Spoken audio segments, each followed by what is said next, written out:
Peter Obi challenges Tinubu, stop hiding in Aso Rock. Come out, let's debate. Nigeria's 2027 presidential contest is beginning to take a more confrontational turn, and one of the latest developments is a direct challenge from the camp of Peter Obi to President Bola Ahmed Tinubu.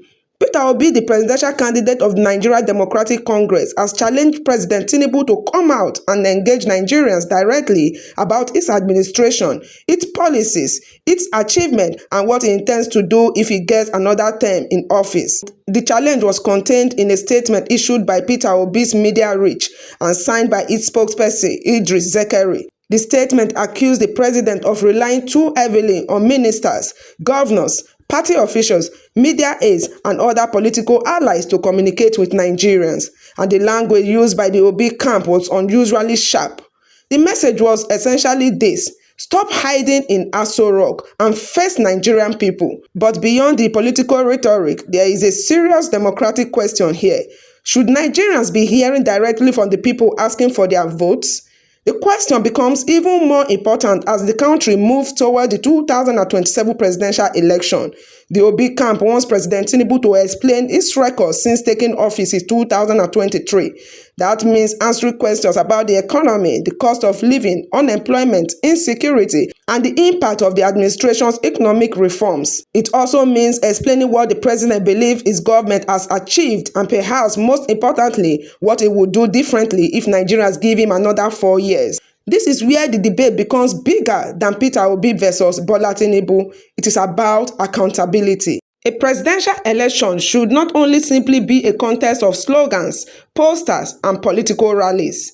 It should be an opportunity for citizens to compare competing visions for the country. And Nigerians have every right to ask difficult questions. What is the condition of Nigeria's economy? Are government policies improving the lives of ordinary Nigerians? What is being done about insecurity? What is the plan for jobs and investment?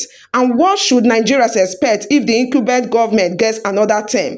These are questions that cannot permanently be answered through political surrogates. Ministers can defend government policies. Governors can praise the president. Party officials can campaign for their candidate. Presidential aides can issue statements, but none of those people are the presidential candidate. That is the central argument being made by Peter Obi's media office. According to the statement, the Nigerian people need to see the candidates, hear them, and question them directly. But here is where we must also examine Peter Obi's challenge critically. A debate is not automatically a victory for the person who demands it. If President Tinubu agrees to debate, Peter Obi would also face serious questions. Nigerians will want to know precisely how an Obi administration will tackle the country's economic problem. They would want to know how his proposed policies will be financed. They will want concrete answers on insecurity, unemployment, infrastructure, and national unity. In other words, if Obi is demanding accountability from Tinubu, he must also be prepared to subject himself to the same level of scrutiny. This is what a genuine presidential candidate should be about. Not propaganda, not insults, not applause, but facts, policies, and competing solutions. There is another important issue surrounding this controversy. The Obi camp also criticized President Tinubu's absence from the National Peace Accord convened by the National Peace Committee and argued that major national platforms should provide opportunities for presidential candidates to engage Nigeria directly. This raises an important question about political leadership. When Nigerians are facing difficult economic and security challenges, how accessible should the president be? Of course, the president cannot physically attend every event or answer every question personally. The presidency is a demanding office. There are security considerations, diplomatic engagement, and constitutional responsibilities. So describing every absence from an event as hiding would be an oversimplification. But that does not eliminate the need for direct communication with the electorate. And as the 2027 election approaches, Nigeria will increasingly expect presidential candidates to explain themselves. The political environment is already becoming more competitive. Peter Obi is positioning himself as one of the major opposition voices challenging the incumbent, while other opposition figures are also preparing for the contest. Recent report has shown that the 2027 race is already taking shape as political parties and presidential hopefuls begin positioning themselves. That means the pressure on President Tinubu Tinubu and every other candidate will only increase. But there is also a danger. Political debate in Nigeria can easily become personality contest. Supporters may focus more on who shouted louder, who appeared more confident, or who produced the biggest applause line. That would defeat the purpose. A serious presidential candidate should force candidates to answer specific questions with specific answers. If the economy is improving, explain the evidence. If hardship is temporary, explain the timeline. If reforms are working, explain how ordinary Nigerians will benefit.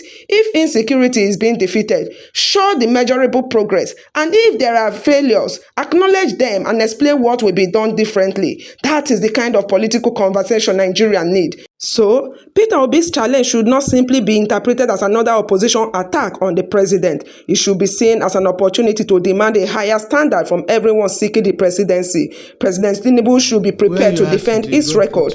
Peter Obi should be prepared to defend his proposals. Atiku Abubakar and every other presidential contender should face the same scrutiny, because ultimately, the 2027 election should not be about which candidate has the loudest supporters. It should be about which candidate can convince Nigerians that they understand the country's problem and have credible solution. So will Tinubu accept the challenge? At the moment, the report cited here established the challenge from Obi's camp, but they do not establish that President Tinubu has accepted the debate with Obi. And that leaves Nigeria watching closely, because if the 2027 election is truly going to be about the future of Nigeria, then voters deserve more than campaign speeches delivered by surrogates. They deserve to hear the candidates, they deserve to question them, and they deserve to judge the answers for themselves. This is Starjays Media. The question is no longer simply who wants Aso Rock. The bigger question is who is ready to face Nigerians and defend their vision for the country. Peter Obi has challenged President Bola Tinubu to stop hiding in Aso Rock and face Nigerians in a public debate. But the challenge goes beyond Obi and Tinubu. Nigerians deserve to hear directly from every candidate about the economy, insecurity, jobs, and the future of the country. No insults, no propaganda, just facts, policies, and solutions. As 2027 approaches, Nigerians must decide who has the vision, competence, and courage to lead. As 2027 approaches, don't vote because of noise, tribe, party, or social media hype.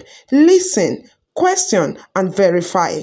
Look at the candidate's record, policies, and character before making your choice. Your vote is your power. Use it wisely, because 4 years is too long to regret a bad decision.